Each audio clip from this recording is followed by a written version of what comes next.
রাজসভায় আমাদের অপমানটা দেখলে? হ্যাঁ, সে তো দেখলাম মন্ত্রী মশাই। আমি তো বুঝতেই পারছি না যে গোপাল মহারাজকে কি মধু খাইয়েছে যে মহারাজ গোপাল অন্ধ। আরে আমরা যেন মহারাজের কাছে ফেল না, কিছু একটা করতেই হবে। আমার মাথাটা গরম হয়ে যাচ্ছে। গোপালের মতন রাজসভার ময়লাকে যতক্ষণ না ফেলা যাচ্ছে ততক্ষণ আমার মাথা জ্বলন্ত কয়লা হয়েই জ্বলবে। পণ্ডিত মশাইয়ের মাথায় একটা বুদ্ধি আছে মন্ত্রী মশাই। আপনি যদি সেই অনুযায়ী উঁচির কাজ করেন তাহলে বেটা গোপালের কপালে দুর্গতির সীমা থাকবে না। এই কি বুদ্ধি, কি বুদ্ধি? আপনি বরং এই ব্যাপারে পণ্ডিত মশাইয়ের সাথে একবার আলোচনা করে নিন। আমি চলি, কেমন? আমি চলি। হ্যাঁ হ্যাঁ, এসো এসো এসো এসো।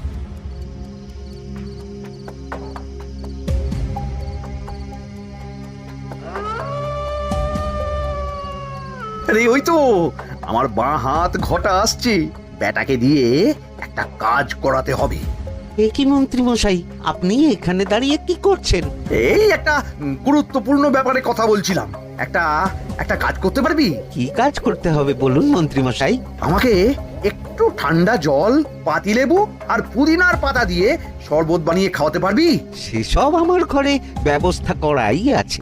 চলুন চলুন আমার সাথে চলুন। হ্যাঁ হ্যাঁ, চল চল চল চল চল।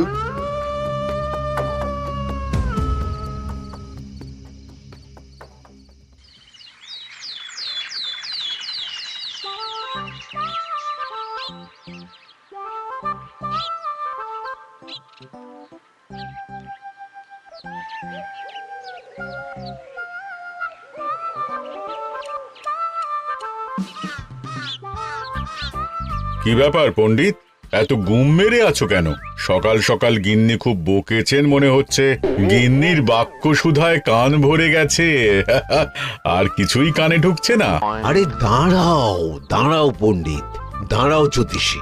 পণ্ডিত তো আমার কথা শুনতেই পেল না মনে হচ্ছে। তুমি তো দূর থেকে বলেছ, আমি তো বলেছি পাশ থেকে, তাতেও শুনতে পাইনি। কানের পোকা হলো নাকি? কি গো পণ্ডিত, ব্যাপার কি? কেমন বুঝছো? এ তো ভয়ানক কর্ণকোষ্ঠবদ্ধতার লক্ষণ। তুমি কচু বুঝেছো? আমার হয়েছে কর্ণগোপাল, তোমাদেরও হতো, কিন্তু তোমাদের দোকান কাটা বলে হয়নি। তুমি আমাদের অপমান করছো। তোমাদের অপমান বোধ থাকলে কোনো শব্দই কানে ঢুকতো না, শুধু একটাই শব্দ কানে বাজতো, গোপাল গোপাল গোপাল। এবারে রাজসভায় কিভাবে হেনস্থা হতে হলো মনে নেই?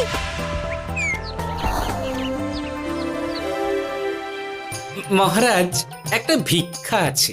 ভিক্ষার জন্য কৃষ্ণনগরের রাস্তাই সবচেয়ে উপযুক্ত জায়গা গোপাল, তুমি বরং সেখানেই যাও। মন্ত্রী, মন্ত্রী মশাই ঠিকই বলেছেন মহারাজ। যে যার নিজের জায়গা থেকে কথা বলে। কুকুর বলে ভৌ ভৌ, বেড়াল বলে মিউ মিউ, কাক বলে কা কা। মন্ত্রীর ভিক্ষার জায়গা কৃষ্ণনগরের রাস্তা, আর গোপালের ভিক্ষার জায়গা মহারাজ কৃষ্ণচন্দ্রের দুয়ার। বলো কি ভিক্ষা? বাড়িতে পুজো আছে মহারাজ, খরচা অনেক, কিছু ঋণ আবশ্যক। যদি 100 মোহর। ঋণ তোমাকে আমি দিতে পারবো না গোপাল। পুজো উপলক্ষে তোমাকে আমি 100 মোহর দিলাম। মহারাজ, আমিও ঠিক এই কথাটাই বলতে যাচ্ছিলাম। আমরাও তাহলে বাড়িতে পুজো করব। পুজোর জন্য আমাদের অনেক খরচ, তাই যদি... অবশ্যই অবশ্যই, কত ঋণের প্রয়োজন খাজাঞ্চির কাছ থেকে নিয়ে নিও, সুদটা আমি মাফ করে দিলাম। মহারাজ, গোপালকে দান আর আমাদের ঋণ? হ্যাঁ, কারণ তোমরা নিজেরা খাবে, কিন্তু গোপাল অন্যদের খাওয়াবে। গোপালের মতো মানুষের সঙ্গে থাকাই হলো রাজধর্ম। কিন্তু তাছাড়াও তোমরা হলে 80 যাই বেতন পাই দলের লোক। গত 1 বছরে তোমার কোন মন্ত্রণা দেশের কাজে এসেছে? পণ্ডিত কোনো নতুন তত্ত্ব শুনিয়েছে? জ্যোতিষী কোনো অমোঘ ভবিষ্যৎবাণী করেছে? আর বৈদ্য 3 বছর ধরে আমার হাঁটুর ব্যথা সারাতে পারেনি। কিন্তু গোপাল, গোপালের ভাঁড়ে হাস্যরসের কখনো অভাব হয়নি। মনে আছে? আছে। কিন্তু করার তো কিছু নেই। আছে। কিছু ভেবেছো নাকি পণ্ডিত? তোমাদের তোমাদের মনে আছে মহারাজ মোহর দেওয়ার পর গোপাল সেদিন বলেছিল, কি গোপাল, খুশি তো? মহারাজ, আপনি আমাকে এক মুঠো ধুলো দিলেও আমি খুশি। সেই ধুলো মুঠোই আমি সোনা মুঠো করে ফেলবো। মনে নেই আবার? একটু ঝেড়ে কাশো তো দেখি পণ্ডিত, কি ভেবেছো? যা হবে দেখতেই পাবে।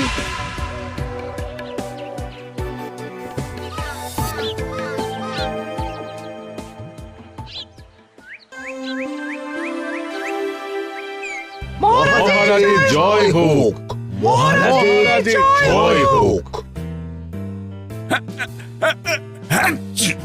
ওরে বাবা, এই যে সকাল সকাল চান করে ঠান্ডা লেগে গেল মনে হচ্ছে।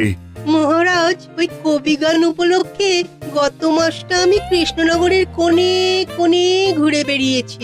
প্রজাদের মধ্যে একটা অসন্তোষ আমি লক্ষ্য করেছি মহারাজ। অসন্তোষ?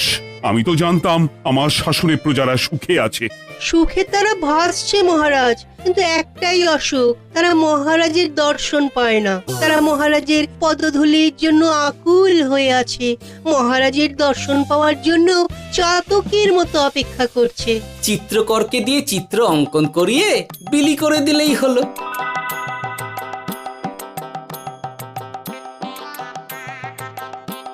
খুব ধুলো হয়েছে মহারাজ, কিন্তু এত ধুলো। কালকের ঝড়ে ঢুকেছে। ঝাড়ুদার,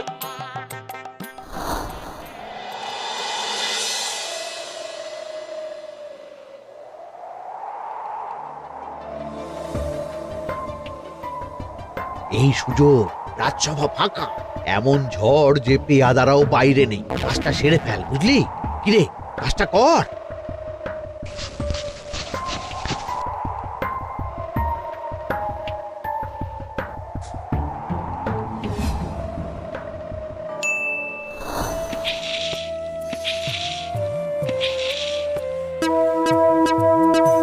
এত ধুলো! উফ, মহারাজ, কাল ঝড়টা বড় সাংঘাতিক হয়েছিল। তা বটে। আচ্ছা গোপাল, তুমি বলেছিলে মহারাজ তোমাকে এক মুঠো ধুলো দিলেও সেটা সোনা হয়ে যাবে। এখনো সেই কথাই বলছি। মন থেকে বলেছিলে না মহারাজকে তেল দেবার জন্য? তেল দেওয়ার দায়িত্বটা তো আপনি নিজের কাঁধেই নিয়ে ফেলেছেন। আমি যা বলি সত্যি বলি। আজ যদি এই 4 ঝুড়ি ধুলো মহারাজ তোমাকে উপহার দেন, তখনও একই কথা বলবে? নিশ্চয়ই। মহারাজ, গোপালকে এই 4 ঝুড়ি ধুলো দেওয়ার হুকুম হোক। কি গোপাল, আমি তোমাকে যদি এই ধুলো ঝুড়িগুলো দিই, তা থেকে সোনা আসবে নাকি? আসবে মহারাজ, মোহরের বস্তা আসবে। যদি না আসে, আপনি বলুন। তোমাকে কৃষ্ণনগর ছেড়ে চলে যেতে হবে। রাজি? আর যদি আমি পারি, তাহলে আপনাকে এই মন্ত্রীর চাকরি ছেড়ে দিতে হবে। কি রাজি? কি মন্ত্রী, রাজি? রাজি।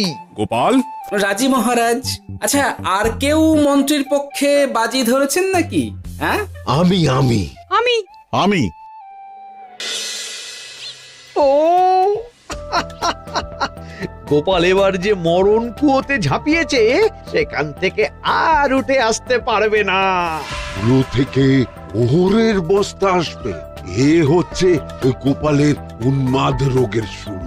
দেমাক দেমাক, মহারাজের পিঠ চাপড়ানি পেয়ে পেয়ে গোপাল ভেবেছে যে ও সব কিছু করতে পারে। এবার শুধু সেই দিনটার অপেক্ষা, যেদিন গোপালকে উল্টো গাধায় চড়িয়ে কৃষ্ণনগর থেকে বার করে দেব। এতটা নিশ্চিন্ত হবেন না মন্ত্রী মশাই। গোপাল কিন্তু হালকা কথা ছুঁড়ে দেওয়ার লোক নয়। কি বলতে চাইছো পণ্ডিত? ওই 4 ঝুড়ি ধুলো থেকে মোহরের বস্তা আসবে? না, তা বলছি না। অন্য জায়গা থেকেও তো মোহরের বস্তা আসতে পারে। তার সঙ্গে ধুলো মিলিয়ে দিলেই কেল্লা ফতে। গোপালের নিশ্চয়ই কোনো পরিকল্পনা আছে। গোপালের সব পরিকল্পনার গোড়া মেরে রেখে দিয়েছি পণ্ডিত। ঘটা আছে গোপালের পেছনে, আর ঘটা আছে গোপালের বাড়ির পাহারা। লুকিয়ে কিচ্ছু করতে পারবে না। আরে ওই তো বটা আসছে। বেল্লিক, উল্লুক, তোকে আমি জল বিছুটি দেওয়াবো। গোপালকে ছেড়ে চলে এসেছিস কেন? ছেড়ে আসবো কেন মন্ত্রী মশাই? গোপালকে ওর বাড়ির সামনে ছেড়ে এসেছি। ওখানে তো ঘটা আছে। ও বড্ড ঘুরিয়েছে বেটা। কোথায় কোথায় গিয়েছিল গোপাল? 4 ঝুড়ি ধুলো নিয়ে বেটা বাড়ির উল্টো দিকে হাঁটা দিল। চললাম পিছু পিছু। যাচ্ছিল কোন দিকে? নদীর দিকে। কিন্তু গোপাল দাঁড়ালো যদুর বাড়ির সামনে। এই যদু হলো সেই লোক যে লোকজনের বাড়িঘর কেনা বেচা করে আর লোক ঠকায়। আগে রাজধানীতে থাকতো। বেটা রাজধানী থেকে এই কৃষ্ণনগরে পালিয়ে এসেছে, এখানেও লোক ঠকাচ্ছে। কিন্তু বেটা এত চালাক যে কিছুতেই ধরা যাচ্ছে না। এইরকম লোককে ধরাচ্ছে হাতে রাখা ভালো নয় কি মন্ত্রী মশাই? সে তো জানি, কিন্তু ওর ওপর মহারাজের কড়া নজর আছে। এখন ওর সঙ্গে সম্পর্ক রাখা খুব ঝুঁকি। যাই হোক, তারপর? হ্যাঁ তারপর যদু, যদু রে, গোপাল খুড়ো, আরে তুমি এখানে কি করছো? দেখতেই তো পাচ্ছিস ধুলো। তবে যে সে ধুলো নয়, মহারাজ কৃষ্ণচন্দ্রের পদধূলি। শুনিসনি বোধহয় এখন কৃষ্ণনগরে সবচেয়ে বেশি চাহিদা মহারাজের পদরেণু। আচ্ছা, মহারাজের পদরেণু নিয়ে যাচ্ছ কোথায়? এই ছোট ছোট পুলিন্দায় ভরে কৃষ্ণনগরের প্রত্যন্ত জায়গায় যেখানে প্রজারা মহারাজের সাক্ষাৎ পায় না সেখানে বিক্রি করব। তোমার কি মাথা খারাপ? পায়ের ধুলো বিক্রি হবে? ওরে, গতবারে মাত্র 1 ঝুড়ি ধুলো 1000 মোহরে বিক্রি করেছিলাম, এবারে 4 ঝুড়ি। শোনো, তুমি আবার ঘুরে ঘুরে বিক্রি করবে কেন? তোমাকে আমি বরং 10 মোহর দিয়ে দিচ্ছি। তুমি আমাকে এগুলো দিয়ে দাও, আর বিক্রি করে যা হবে তোমাকে এই 40 ভাগ দিয়ে দেবো। ওই 10 মোহরে বদমাস যদুকে ধুলো বেচে গোপাল বাড়ির দিকে চললো। বাড়ির সামনে অব্দি পেছনে পেছনে গিয়ে তারপরে এই আপনাদের কাছে আসছি। বলিস কি রে, ধুলো বেচে 10 মোহর? ও মন্ত্রী মশাই, গোপাল তো একেবারে নাড়ি ধরে টান মেরেছে। গেল রাজসভায় এমন সুখের চাকরিটি গেল। এবার আবার রাস্তার ধারে গিয়েই বসতে হবে। এবার নবাবের দরবারে জায়গা আছে কিনা খোঁজ করি গিয়ে। তাত্তেরি 10 মোহর আর 1 বস্তা মোহরের মাঝখানে অনেক রাস্তা, সেই রাস্তায় আমি লোক বসিয়ে রাখবো। আরে আরে, ওই তো তোমার ঘটা আসছে। এই তুই গোপালের ঘরের পাহারা ছেড়ে এলি কেন? গোপাল নেই নেই নেই নেই নেই নেই।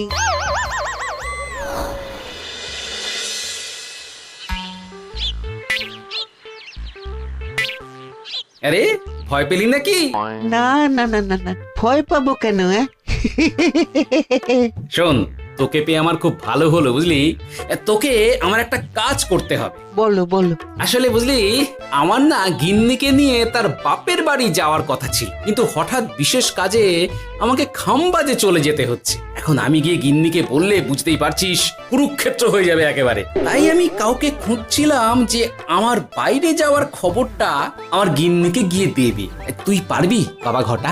ওরে বাবা, আরে আরে আরে, ভয় পাস না, তোকে গিয়ে মুখে কিছু বলতে হবে না। এই নে, এই চিঠিটা আমার বউকে দিবি।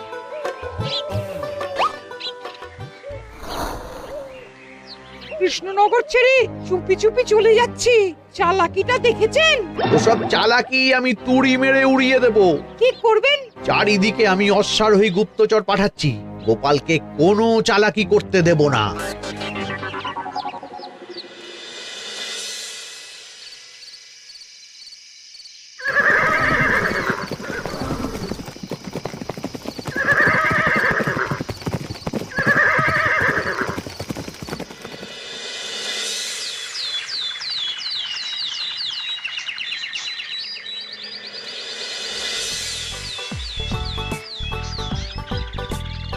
অং বং পিং পং।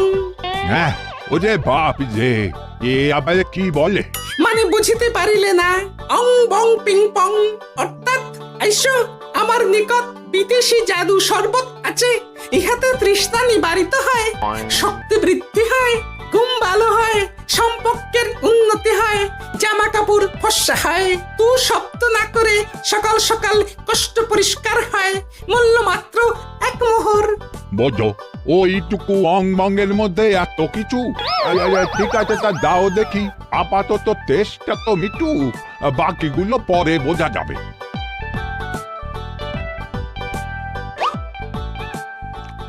আহ বড় ভালো খেতে তো আহ, ঠং ঠং অর্থাৎ শক্তি বৃদ্ধি হলো।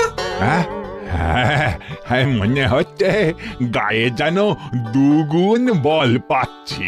কি হয়েছে ভাই? এ কে? এ ভিন দেশ থেকে জাদু শরবত নিয়ে এসেছে গো। জাদু শরবত ভিন দেশ? একেবারে, হ্যাঁ, একেবারে বহু ভুজা শরবত। খেলে তেষ্টা যাবে, গায়ে জোর হবে, ঘুম হবে, সম্পর্ক ভালো হবে, জামা কাপড় ফর্সা হবে, সকালে হ্রাস করে পেটও পরিষ্কার হবে। সে কি? দাও গো ভাই, আমাকেও দাও। গুড় জল, সঙ্গে একটু ভাজা মশলা, আমচুর আর বিট নুন, শুদ্ধ দেশি জিনিস। জানলে কেউ ছুঁয়েও দেখতো না, কিন্তু একটু বিদেশি গন্ধ দিতেই একেবারে হট্ট মেলা। আরে তোমরাও এসেছো দেখছি। সং সং শঙ্কা, লং লং লঙ্কা। মানে অর্থাৎ এই শরবত খেলে আর শঙ্কা নাই, বুদ্ধি লঙ্কার মতন ঝাল হয়ে যাবে। তারপর ডং ডং ডঙ্কা, টং টং টঙ্কা, ফাইন ফাইন, অর্থাৎ টাকা আসবে আমার কাছে।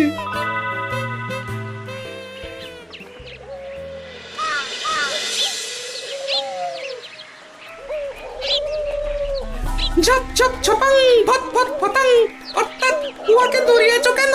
বেটা জোচ্চোর অনেককে ঠকিয়েছে। অনেক দিন থেকে তককে তককে ছিলাম। এবার এই ধুলো নিয়ে মহারাজের পায়ের ধুলো বলে বিক্রি করছিল। একটা বেনামি চিঠিতে খবর পেয়ে বেটাকে ধরেছি। ব্যাং ব্যাং বিগ ব্যাং, অর্থাৎ বাহ বাহ বাহ বাহ। বেনামি চিঠিটা আমি দিয়েছিলাম বাবু। বাবা যদু, তুমি সেই রাজধানী থেকে কৃষ্ণনগর অবধি মানুষকে অনেক খোল খাইয়েছো। তুমি এতদিন ঘুঘু দেখে এসেছিলে বাবা, এবার গোপাল নামক ফাঁদটা দেখলে। কতবার বলবো, এইসব ধুলো আমি গোপালের কাছ থেকে কিনেছি। যা বলার ওই বিচারের সময় মহারাজকে বলবি। চল চল চল চল চল।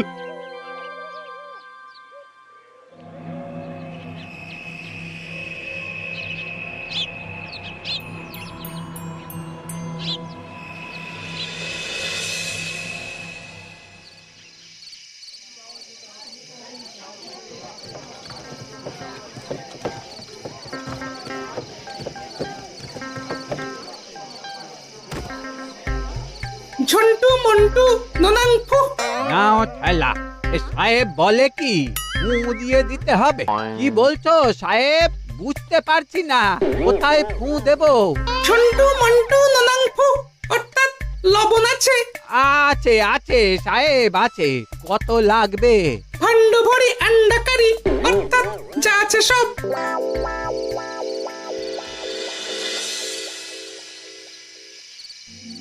ব্যাস, মোটামুটি আশেপাশে সব দোকানের নুন এখন আমার জিম্মায়। এবার আসল মজা শুরু হবে।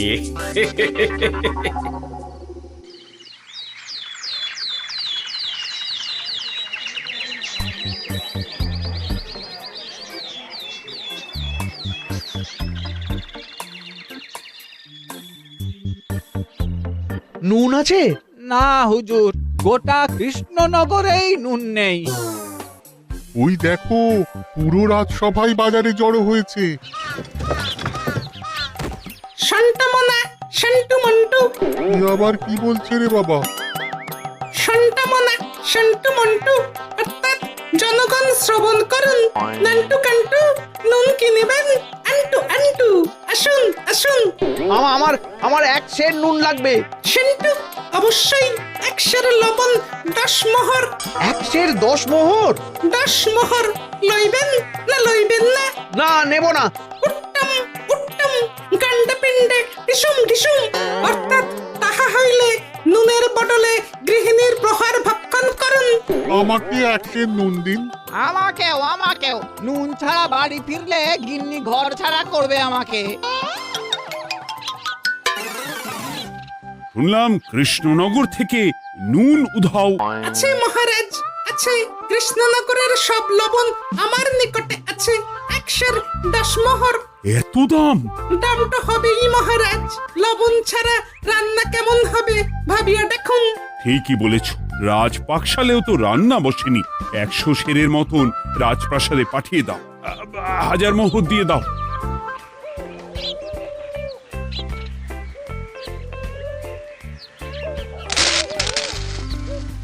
ব্যাস 1 বস্তা মোহর হয়ে গেছে। গোপাল, হ্যাঁ মহারাজ, গোপাল যে 4 ঝুড়ি ধুলো থেকে 1 বস্তা মোহর রোজগার করেছে। ইয়া বাত! চলো রাজসভায়, পুরো গল্পটা শুনতে হবে। সকলেই এসো তাহলে রাজসভায়। কিন্তু মহারাজ, যারা বাজি হারলো তাদের তো চাকরি গেছে, তো তারা রাজসভায় যাবে কি করে? ঠিক ঠিক ঠিক বলেছ। আর যারা বাজি হারলো তারা বাদ, বাকিরা চলো। এই সেরেছে, গোপাল তো আবার বাজি মেরে দিল। ও মহারাজ, আমাদের দেখুন। ও মহারাজ, আমাদের দেখুন। ও মহারাজ। হ্যাঁ